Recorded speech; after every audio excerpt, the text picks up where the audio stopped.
Aqui tudo acontece. Em cada canto, em cada história, somos o Diário, o jornal centenário de quem vive e ama essa terra. Do trânsito que move a cidade, a previsão do tempo que prepara o amanhã. Dos motores da Fórmula 1 aos campos, quadras e estádios. Cada jogo, cada conquista tem nossa torcida.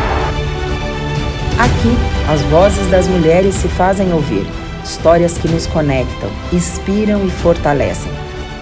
A saúde da nossa gente, tratada com cuidado que Rio Claro merece.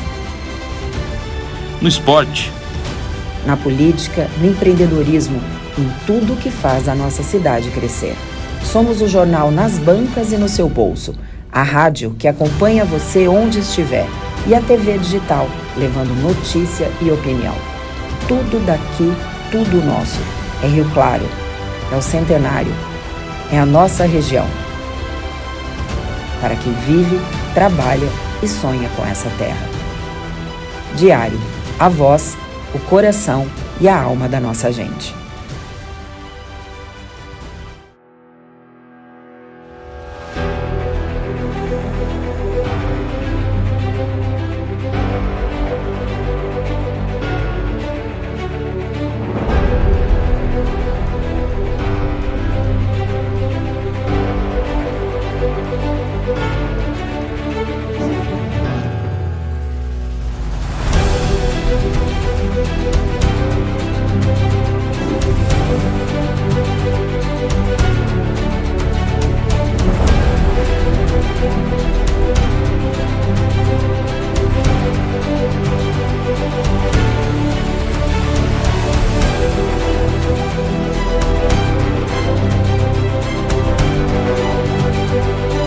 Rio Claro, o Instituto Ferreira une tecnologia de ponta e experiência profissional para criar sorrisos verdadeiramente transformadores.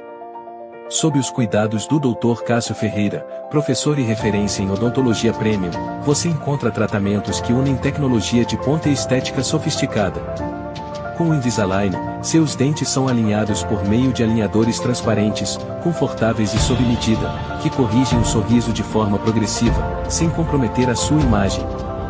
O Invisalign oferece a previsibilidade do tratamento, permitindo que você saiba a cada etapa e o tempo necessário para conquistar o sorriso que deseja, tudo com conforto, elegância e segurança. Se você valoriza exclusividade e quer cuidar de si com a experiência de quem é referência, agende uma consulta com o Dr. Cássio Ferreira e descubra como o Invisalign pode transformar o seu sorriso com naturalidade. Sejam bem-vindos ao Espaço Broto, um espaço de acompanhamento escolar pensado com muito carinho para crianças e adolescentes. Aqui, nós oferecemos aulas personalizadas de matemática, física, atendimento pedagógico e psicológico. Mais do que reforço, ajudamos nossos alunos a desenvolverem autonomia, confiança e rotina de estudos. Ser mãe de um aluno do Espaço Broto é uma alegria e um contentamento. Eu tenho certeza que o meu filho está nas melhores mãos, da professora Ana e do professor Léo. O Pedro sempre teve dificuldade com matemática. Hoje o Pedro tira melhores notas por conta da ajuda da Ana e o Léo. No Espaço Broto, acreditamos que aprender pode sim ser leve e prazeroso. Aqui unimos conteúdo, acolhimento e propósito, ajudando cada aluno a transformar desafios em conquistas. Além das aulas, acompanhamos de perto as famílias, com momentos de troca, orientação e parceria, porque acreditamos que o aprendizado floresce quando a escola e família caminham juntas. Eu gosto bastante do Espaço Broto. O Espaço Broto vai viver sempre no meu coração. Bom dia, Rio Claro, bom dia, Brasil. Estamos começando mais uma edição do Diário de Manhã, o seu talk show digital. Lembro que estamos aqui de segunda a sexta-feira para levar para o mundo o que Rio Claro tem de melhor. Empreendedorismo, negócios, artes, esportes e cultura. Sou Maria Ângela Tavares de Lima, nosso diretor Ismael Toledo. E você que nos acompanha, já curte, compartilha, inscreva-se no canal. E lembra de seguir a gente no Instagram, @Diário do Rio Claro e @Maria Ângela Tavares de Lima. Olha só como está o nosso talk show de hoje. Tenho a honra de receber aqui, ó, no nosso estúdio do Diário do Rio Claro, a vereadora de São Paulo pelo partido Podemos, a Ana Carolina Oliveira. Para quem não ligou o nome à pessoa, gente, a Ana Carolina ficou conhecida nacionalmente após a morte de sua filha, a Isabela Nardoni, que faleceu de forma trágica, próxima de completar 6 anos de idade, em 29 de março de 2028. Ana Carolina, que prazer recebê-la. Bom dia, seja muito bem-vinda. Prazer é meu, muito obrigada, bom dia. É uma honra estar aqui em Rio Claro. Obrigada. Visitando o Rio Claro, mais a primeira vez aqui no Diário de Manhã, eu vou pedir para você se apresentar. Ana Carolina pela Ana Carolina. Bora.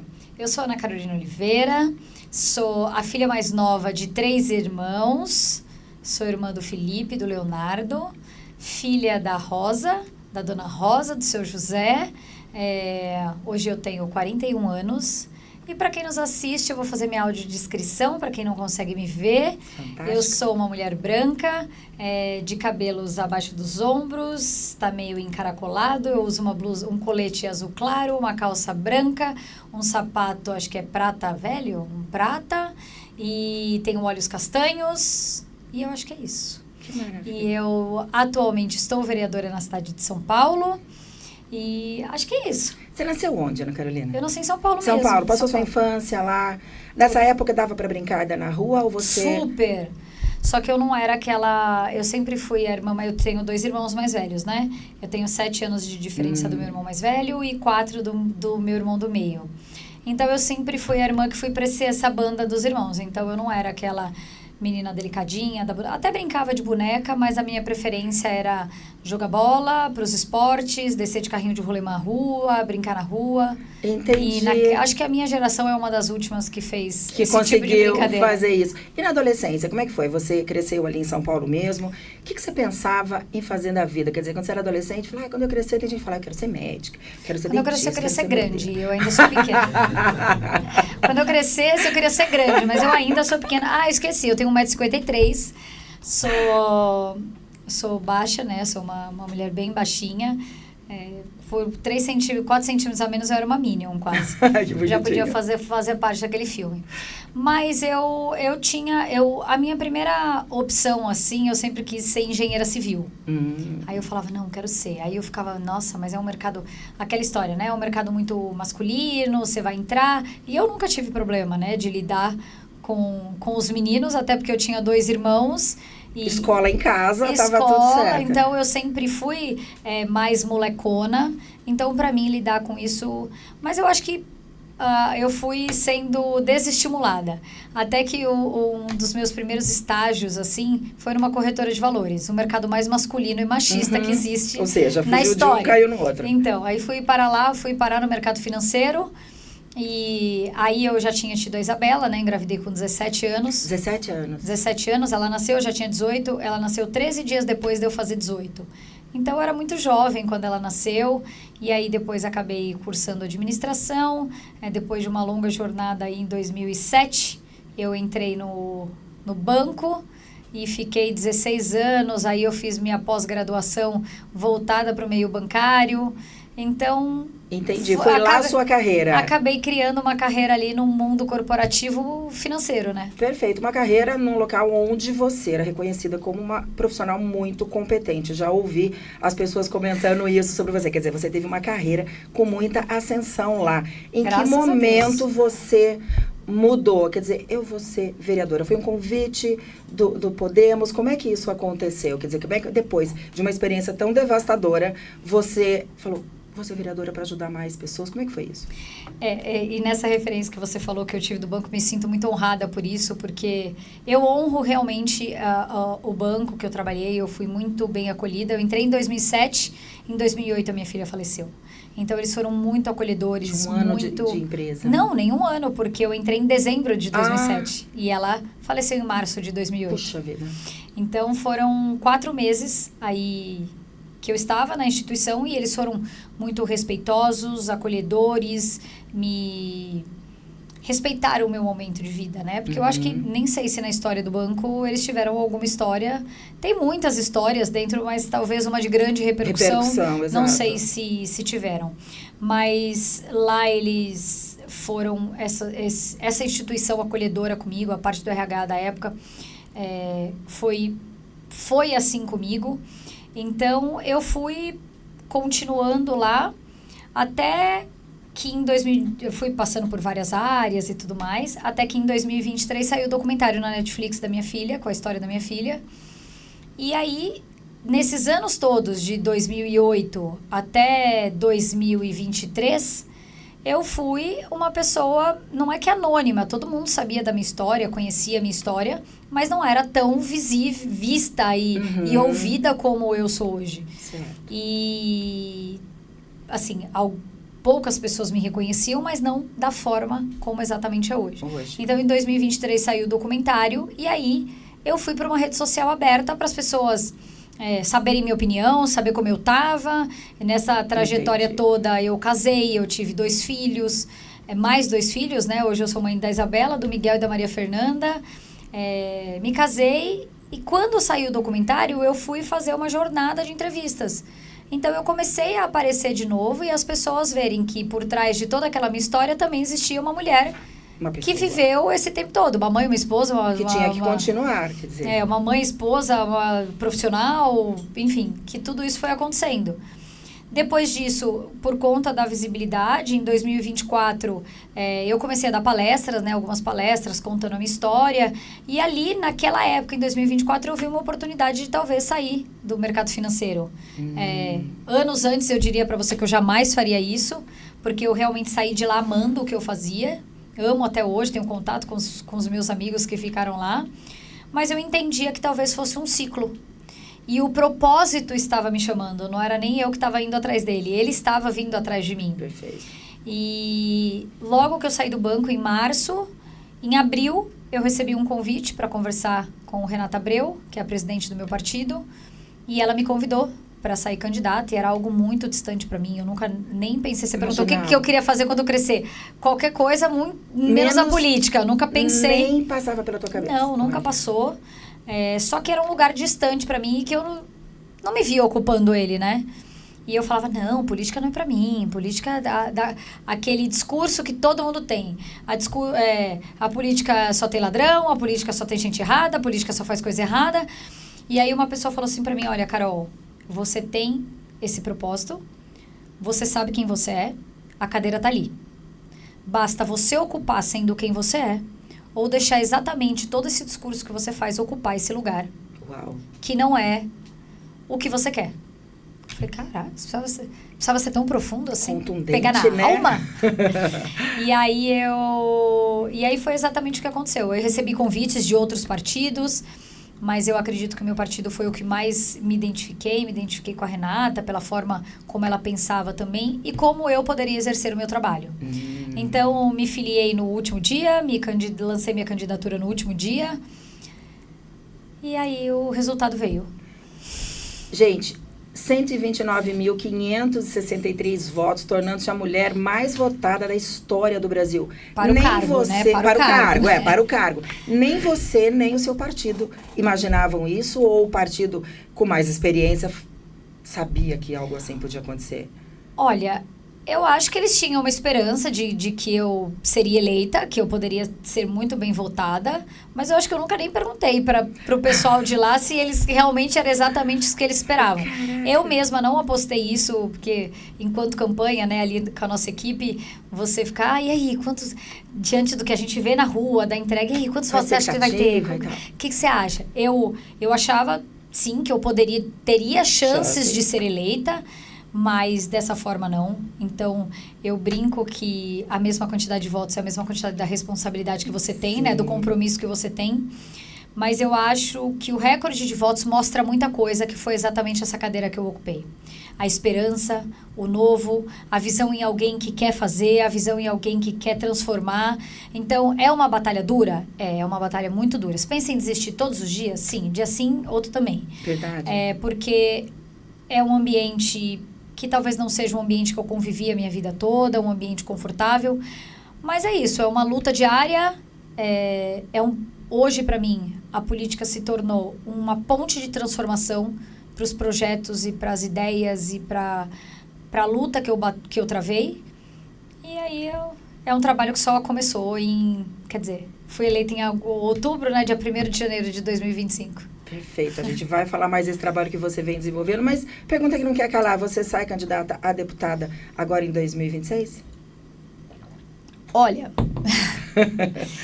eu vou dizer que eu estou muito dedicada e focada no meu trabalho hoje como estando vereadora da cidade. Existem sim conversas e caminhos que me levam, mas eu não tomei essa decisão, porque eu acho que essa decisão também... Hoje eu tenho mais meus 2 filhos, meu marido. Sim, eu tenho uma história e travei uma batalha, como eu disse, mas eu tenho que pensar com muito carinho, porque a vida de deputada é muito diferente da vida de vereadora da cidade, né? Entendi. Porque você está com um projeto incrível, que é o projeto Silêncio que Grita. Queria que você falasse como nasceu esse projeto. Você, quando já se candidatou, se propondo a olhar para as crianças, para trabalhar essa questão da criança vítima de violência. E aí surgiu esse projeto. Conta pra gente, como é que foi isso? Foi assim, nós temos, né, no Brasil inteiro, o Maio Laranja.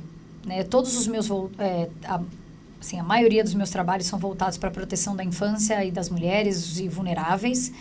E em maio é o mês da conscientização do abuso, que é o Maio Laranja. Uhum. Então, em maio, eu lancei vários projetos na Câmara de conscientização e tudo. E aí veio um start, junto com essa mesma pessoa que me falou que a cadeira estava ali, da gente lançar esse projeto.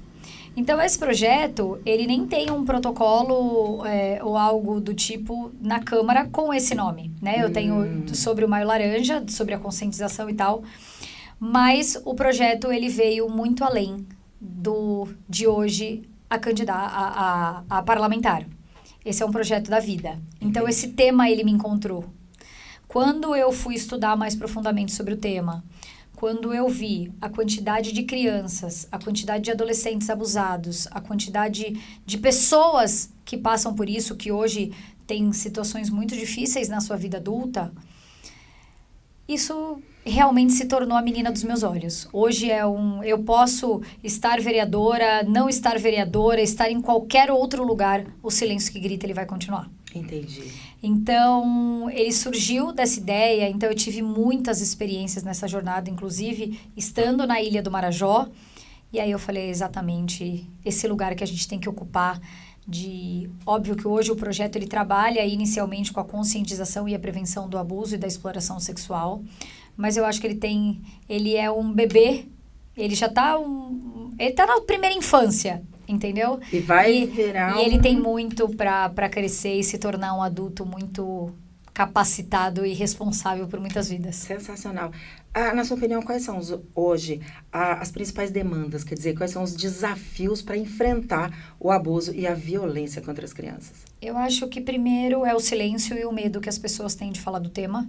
Primeiro, falar do tema.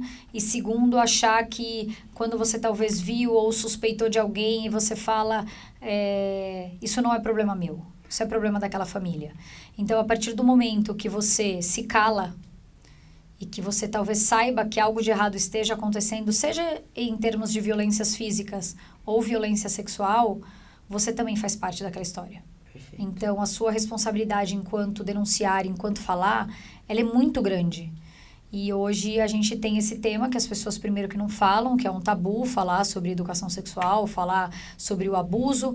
Primeiro porque mais de quase 70% dos abusos acontecem dentro da própria casa. Então, a partir do momento que você está dentro da sua própria casa, você não... Como é que você vai fazer, né? E você fala, não, é pai dele, é mãe tio, dela, é tio, é um vô. E aí você fala, não, tá dentro da casa deles, eles que se resolvam. Então, eu acho que o primeiro passo é falar sobre o tema, conscientizar todo mundo de como tratar, de como lidar. E segundo é você poder denunciar. Denunciar como? Quer dizer, uma pessoa que percebe um vizinho, uma criança na escola, você percebe que ali tem alguma situação irregular, como ela faz, como ela age? Porque tá dentro da família, não adianta você ir falar para um membro da família, você fala com a mãe, fala com o pai. Qual é a recomendação que os profissionais dão nesse caso, quando você percebe? Existem várias ferramentas. Primeiro que você pode... Assim, não existe... Se você não quiser ser identificada, pensa que você é um vizinho. Não que quer você criar ali um problema. Você está identificando que aquilo está acontecendo com o seu vizinho, está olhando, tá achando alguma coisa estranha. O Disque 100, ele é anônimo. Ah, tá. Então já tem um caminho aí, Disque 100. O Disque 100, ele é anônimo, você pode não se identificar, você pode contar o seu relato. E mais importante, você pode não ter presenciado, mas se você está desconfiada, você já pode fazer essa denúncia. Ok. Algum indício, alguma... Então, esse é um canal, a polícia, né? 190, você pode... Da polícia também, do seu cidade, local, da do sua seu cidade. local, você pode ir numa delegacia e falar. Então, o Conselho Tutelar não é o responsável por... o primeiro atendimento daquela denúncia, né? Óbvio Ele vem depois. O Conselho Tutelar, ele chega, e eu acho que é muito importante falar isso, porque eu mesma travei uma batalha com o Conselho Tutelar no seguinte sentido: para cumprir as suas obrigações. Muitas coisas e muitos casos são distorcidos em relação ao Conselho Tutelar, porque eles acham que o Conselho Tutelar quer esse primeiro atendimento. Manda o Conselho Tutelar lá. Entendi. Então, o Conselho Tutelar, ele não é da saúde, ele não é a polícia, ele não é um órgão, ele tá ali para garantir o direito da criança. Perfeito. Então, se o Conselho Tutelar chega e entende que ele está naquele ambiente, que ele está vendo uma vulnerabilidade da criança e que aquele ambiente não é seguro para ela, o Conselho Tutelar tem a obrigação de garantir o direito daquela criança, daquele adolescente. Perfeito. Que está dentro do ECA. Então, o Conselho Tutelar pode ser uma ferramenta, entendendo que ele tem as suas obrigações, diferente da polícia, diferente... Mas também pode ser um caminho da cidade, por Pode exemplo. ser um caminho, porque eles vão te mostrar ali o trajeto, dependendo da situação. Quando for um caso de flagrante, realmente a polícia... Enfim, existem muitos caminhos que, inclusive, dentro do meu site, do projeto do Silêncio que Grita, a gente tem um material que a gente procura apoiadores, hoje eu estou em São Paulo, hoje eu estou podendo falar aqui em Rio Claro, mas e a pessoa, sei lá, que está em Ribeirão Preto? Que o abuso acontece em todas as cidades. Os lugares. Então, assim, você é um profissional da educação, você é da saúde, você é um líder comunitário, você é um líder da sua igreja, ou simplesmente você é a mãe de uma família. Uhum. Nosso material te prepara para falar com os seus, para falar com o próximo, para multiplicar, para orientar. Essa orientação. E o nosso projeto quer exatamente isso. Multiplicar. Eu não vou chegar em todos os lugares. Gostaria. Vou chegar. Pode Quer chegar dizer, através de outros, mas né, que vão antes, o conhecimento... E assim, você não precisa ser um especialista. Mas eu não sou da educação. Como é que eu faço, Carol? Eu quero que você sente na mesa do domingo e fale sobre orientação sexual com quem tá ali. Perfeito. Com você. Que você saiba como proteger o seu filho e a sua filha de coisas básicas que podem acontecer no seu condomínio, na escola, no brincar na casa de um coleguinha. Enfim, é isso que o nosso projeto quer levar, principalmente a prevenção, para que a gente não tenha que cuidar dessa criança depois desse abuso. Perfeito. Com relação aos sinais, a gente sempre ouve, a psicóloga está aqui, pode nos ajudar aqui, né? A palestrante de hoje. Não, a minha psicóloga está lá ela fora. Tá lá, ela não entrou, Amanda. A criança dá sinais e os pais muitas vezes não percebem. Sim. Quer dizer, eu estava agora há pouco conversando com uma advogada que é de um sindicato aqui, dizendo que nas empresas ela percebe que os funcionários, os profissionais, acabam ficando muito abandonados. Quer dizer, você entra para trabalhar, te deixam lá, pronto, agora você faz o seu trabalho. E nas casas a situação não está muito diferente. O próprio celular, a internet é um distrator e os pais talvez não estejam tão atentos a sinais que a criança dá. É possível verificar quais são esses sinais? Sim, com toda certeza. Foi o que você falou, a Amanda, nas nossas palestras, vai falar sobre o tema. Existem vários sinais. Então, você pensa o seguinte: a criança era extremamente extrovertida, brincava, não sei o que lá, de repente, ela apresentou sinais, ele é até mais quieto, não quer sair do quarto, ela não quer acordar, não quer sair da cama. Um alerta. Isso não quer dizer que isso seja um abuso, isso quer dizer que possa ser qualquer outra coisa acontecendo com ela. Mas um abuso, um bullying, ou qualquer outra coisa que tenha esbarrado com essa criança ali, perda de apetite. Então, era uma criança que comia de forma super saudável, de repente ela tá mais restrita, não quer comer, tem nojo e tal. A criança não querer ir na casa de alguém. Eu não quero ir na casa do meu avô. Mas você vai na casa do seu avô. Como assim você não vai na casa do seu avô? Opa! Por que você não quer ir na casa do seu avô, né? Um mau desempenho na escola. Então, as crianças estão tão envolvidas naquele problema que a escola passa a ser... Ou tem muitos casos já, relatos de... o abuso acontece dentro da própria casa. Então, a escola é uma fonte de proteção para ela, onde ela se sente confortável, é onde ela pode ser livre, e muitos relatos acontecem também para os professores e diretores das escolas. Então, por isso que a gente faz muita palestra também para professores, para saberem acolher, lembrando que eles não são obrigados a ter provas, eles só são obrigados a fazer essa denúncia caso eles desconfiem de algo com essa criança. E aí, o que acontece? Ao invés de um mau desempenho, ela entende que a escola é o único lugar que ela pode ser livre e boa. Então, ela aumenta o desempenho dela, sim, de forma... Aí você fala assim, nossa, mas a vida inteira foi mal, né? Foi mediano ou mal. De repente, tá? Então, também é um sinal de alerta. Enfim, eu podia te falar aqui, ficar aqui narrando vários, já ajudou mas bastante, eu acho que no esses são os principais que a gente precisa observar, principalmente quando a criança está restrita, não quer ter contato com aquela pessoa que sempre teve, você percebe que a criança está incomodada na presença daquele adulto. Então, eu acho que hoje... como a gente falou, sair um pouco menos da tela, sair mais da tela e ter mais tempo de qualidade e poder observar os nossos filhos. Eu gosto de falar também, a gente vive ou no passado ou no futuro, sendo que a única coisa que a gente tem é o momento presente. E o filho tá ali na frente, você não tá olhando para ele, não tá prestando atenção nele, tá ali, ou remoendo o passado, ou ansiosa com o futuro. Pelo que não aconteceu. E que às vezes nem vai acontecer, Exatamente. Porque a vida dá voltas, né? O projeto Silêncio que Grita já tem resultados? Você percebe esse movimento de multiplicação, de conscientização? Nossa, não tenha dúvidas. Dentro do projeto hoje, eu faço lives mensais, né? Então, nessas lives eu chamo apoiadores, a gente leva instruções. Então, a Amanda normalmente está comigo para falar do tema. Na nossa última live, nós trouxemos uma especialista que ela fala sobre... Ela fazia as perícias, né, nessas crianças, então ela conta um pouco o lado da medicina, porque muitas vezes nem sempre uma criança abusada, você tem indícios de que ela foi abusada. Mas isso está acontecendo durante muitos anos. Então, o fato dela não conseguir laudar uma criança, não quer dizer que ela não tenha sofrido abuso. Então, a gente traz todas essas informações. E a Amanda, inclusive, tem um caso muito legal.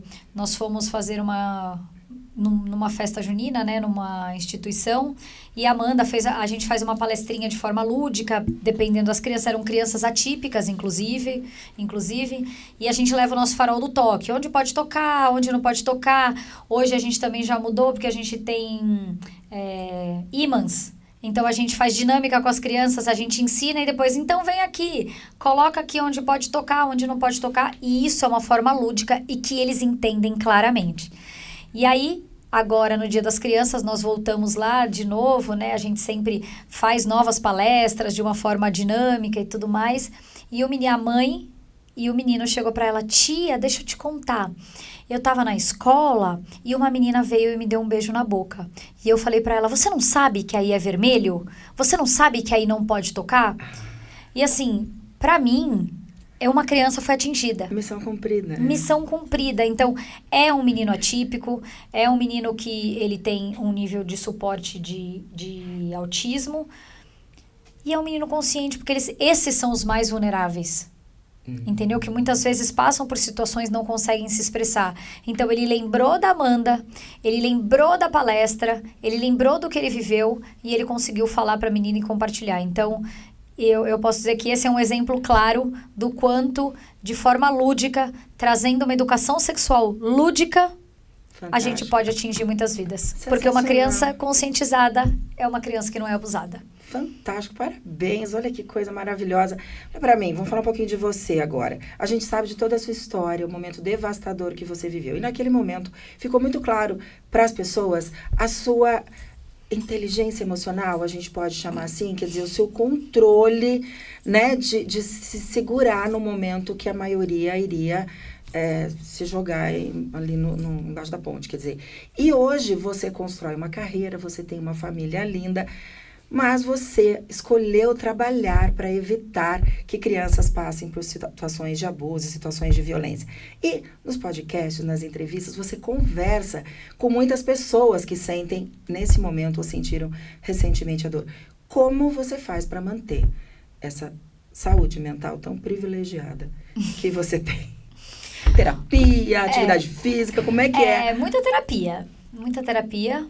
Desde aquela época eu fiz treinamentos de inteligência emocional, que óbvio me deram uma base, um suporte, mas eu posso dizer que antes da terapia, antes de um treinamento de inteligência emocional, veio uma fé muito grande em Deus, porque Deus não soltou minha mão em momento algum, apesar da situação que eu vivi, e a minha família, que me deu essa base, que me deu esse suporte e que também me sustentou. Então, eu acho que ter uma família constituída, uma família unida, por isso que eu digo da importância de você ter uma família, de você ter valores próximos, né? E eu sei que hoje existem... Eu sou o exemplo de uma mãe solo, mas eu nunca deixei de dar valor para minha filha, eu nunca deixei de ensinar para ela princípios e valores. Então, eu acho que como eu falei, antes da terapia vem tudo isso que fez com que eu me tornasse, acho que o ser humano que eu sou hoje. Descobri uma resiliência que você nem sabe que existe. Essa força. Porque você fala o seguinte, se hoje acontece alguma coisa com meu filho, eu não sei o que eu faço. Eu vou morrer. Eu mato alguém. Essa é a primeira frase que uma mãe usa, né? Fala. Acabou minha vida. Acabou minha vida, eu não... Só que quando você passa pela situação, você descobre que é muito diferente disso. Né? Então, hoje, poder ser essa voz, poder falar para tantas pessoas, eu me sinto honrada de ocupar esse lugar e de poder ser sei lá, eu não gosto, eu tenho uma dificuldade de falar sobre mim, eu tenho problema de autorreconhecimento, sabe? Mas quando eu chego num lugar, eu dou uma palestra, eu saio e a pessoa fala assim para mim, o que você falou é exatamente o que eu precisava ouvir. E a forma como você falou mudou o meu jeito de pensar. Inclusive, recebi mensagem de uma amiga que ela falou, eu comecei a maratonar seu conteúdo. E não sei se em algum momento eu falei sobre a minha maternidade, né? Sobre como era... Eu não deixei de ser mãe da Isabela, né? Uhum. Ela só não tá aqui comigo fisicamente. E ela falou, e eu não via dessa forma, porque eu queria tanto engravidar e eu tive tantos abortos...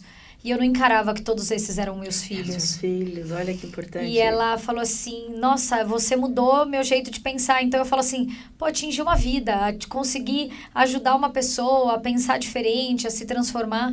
Porque eu falo sempre, você não é aquilo que você viveu. Você é aquilo que você transformou e o que você escolheu fazer com aquilo que você viveu. Perfeito. Então, as pessoas têm que fazer essas escolhas, por mais difícil que elas sejam. Eu nunca disse que é fácil, eu não falo pra ninguém que é fácil. É torturante, é um autocuidado, é uma luta diária. Tem dia que você tá lá em cima, tem dia que você tá lá embaixo. E até hoje mesmo. Não é porque eu tô há 17 anos da minha filha que tem dia que eu falo, nossa, como é que eu vou aguentar? Tem dia que eu não tenho vontade de sair da minha cama, mas... algo muito maior me chama. Então, eu seria egoísta de hoje não poder compartilhar o tanto que eu sou grata e o tanto que eu sou abençoada por Deus. Fantástico. E você tem uma família, quer dizer, a Isabela e mais 2 irmãos, o Miguel e a Maria Fernanda. Eles conhecem a história da irmã. Quer dizer, como é que eles convivem com tudo isso? É uma família feliz hoje, graças a Deus. Eu não posso dizer que com tantas bênçãos que Deus me deu, eu não sou uma mulher feliz, eu não tenho uma família feliz. Eu acho que por eles hoje, em nome deles, eu sou muito grata por eles. Me dão trabalho.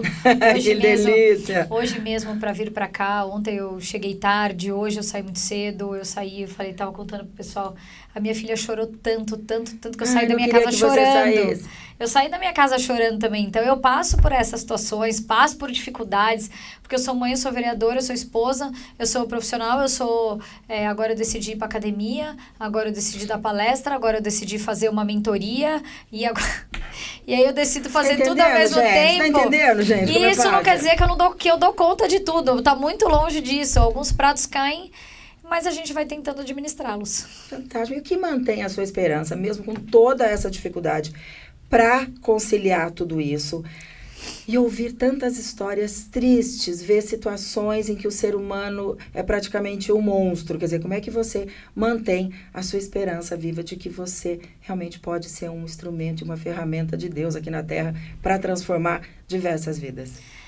Eu acho que é exatamente ouvindo essas pessoas, quando as pessoas estão desacreditadas, quando crianças estão vulneráveis, quando você consegue levar informação e você atinge o seu propósito, quando tantas mães eu vejo, eu tive um exemplo no meu gabinete, a mulher chegou lá tão irritada, ela xingou todos os meus assessores, ela chegou tão irritada, a única pessoa que de uma certa forma ainda ela tinha um certo respeito era por mim, mas ela chegou tão irritada com a história dela, e eu não tinha muito o que fazer pela história que ela me trouxe, como podia dar um acolhimento. E eu senti que o que ela precisava era de um acolhimento que ela nunca teve. Então, eu dei um abraço nela. Eu falei, olha, a senhora não está sozinha. Existem muitas pessoas como a senhora passando por essa dificuldade. O que estiver ao meu alcance fazer pela senhora, eu vou fazer. E eu dei um abraço sincero nela, porque às vezes quando você não tem o que falar, o seu silêncio é melhor do que muita coisa. O seu abraço vale mais do que qualquer coisa que você fale. E aí, eu recebi uma mensagem dela depois, ela me escreveu uma carta dizendo o quanto ela era grata, o quanto ela devia de desculpas para os meus assessores, porque ela disse que nenhum assessor prestava. E assim, eu tenho pessoas que eu confio, tem pessoas que estão lá trabalhando, que são profissionais junto comigo, que estão na mesma pegada, porque eles têm que entender que o meu trabalho tem que ser a vida deles também. O meu propósito tem que ser o propósito deles. E ela disse que ela nunca recebeu um abraço tão acolhedor que pudesse fazer com que ela pensasse diferente. Então, a ferramenta que eu tinha naquele momento era ouvir o desespero dela e acolher. E foi o que eu fiz. Então, eu acho que é isso que me move, isso que me dá esperança. E eu sou uma mulher de muita fé.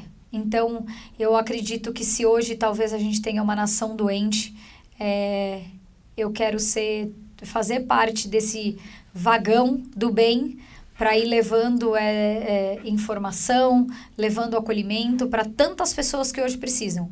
Talvez a minha voz não chegue em todos os lugares, mas onde chegar eu quero que ela ecoe e propague para que outras pessoas também possam ouvir. Fantástico, ou seja, apesar de toda a dificuldade, está valendo a pena. Não tenha dúvida, é difícil. Como eu disse, pensar em desistir todos os dias, tem. Penso também. Penso também, mas acho que agora não é opcional. Maravilhosa. Pedi para você deixar uma mensagem aqui para nossa audiência naquela câmera ali pra gente finalizar. Eu quero primeiro agradecer, fui muito bem recebida e acolhida aqui em Rio Claro, dizer que é uma honra. Minha primeira visita aqui, eu queria vir para passear, assim, para poder ficar mais tranquila, conhecer os lugares. Estou numa jornada muito ativa aqui, ou uma agenda atrás da outra, mas é uma honra. Eu quero dizer que se a minha voz chegou aqui, se o meu projeto chegou aqui até Rio Claro, não é à toa. Se você está passando por alguma situação difícil, eu quero que você entenda que você não está sozinho, tem sempre uma rede de apoio, alguém te ama, alguém que quer te acolher e estar com você, então se apegue a isso. Não desista, não acho que Deus, por mais difícil que a sua situação seja, não acho que Deus soltou a sua mão, porque Ele não solta. Às vezes é a gente que não entende os propósitos dEle. Como diz o ditado, ele escreve certo por linhas tortas. Às vezes a gente fica um pouco questionador, mas pense que ele nunca soltou a sua mão. Se cuide, se ame, porque com certeza você pode fazer diferença na vida de alguém também.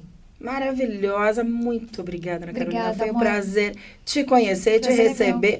Agradecer a toda a sua equipe, agradecer a doutora Kátia Gabelloni, a nossa secretária da mulher, que Kátia, tanto me representa, ao Emílio, CR vereador. Que vão ter que me escutar o dia inteiro. Vai chegar no fim do dia, acho que eles não vão mais me aguentar. Mas eles que possibilitaram este encontro, muito obrigada.